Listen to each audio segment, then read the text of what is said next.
Wih. Ayo ta, ayo ta. Pasang aja, Mas.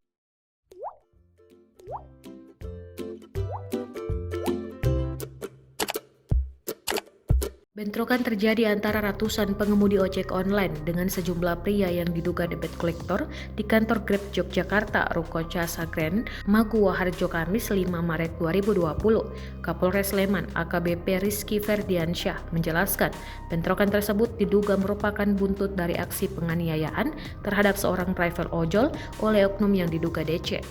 Informasi yang diperoleh Tribun Yogyakarta, awal mula kejadian bermula saat seorang driver ojol berinisial LA melihat ada temannya berpakaian ojol diberhentikan oleh dua orang yang mengaku debt collector di Jalan Wahid Hasim, Codong Catur, Depok, Sleman, Selasa 3 Maret 2020 lalu. Melihat hal itu, ia berusaha melerai dan meminta rekannya yang motornya akan ditarik DC untuk pergi terlebih dahulu.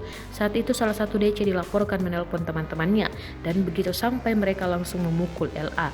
Imbas dari penganiayaan itu, puluhan driver ojol sempat mengerunduk kantor milik para DC itu pada Rabu 4 Maret 2020 kemarin. Suasana pun semakin memanas ketika para DC datang ke kantor Grab pada Kamis 5 Maret 2020. Kedua pihak pun akhirnya terlibat aksi saling lempar batu di kawasan tersebut. Menurut Kapolres Sleman, kedatangan para anggota DC ke kantor Grab Yogyakarta tersebut dikabarkan sebenarnya untuk mencoba melakukan mediasi. Namun, terjadi salah persepsi dan menimbulkan anggapan bahwa kantor ojol tersebut sedang diserang oleh para DC.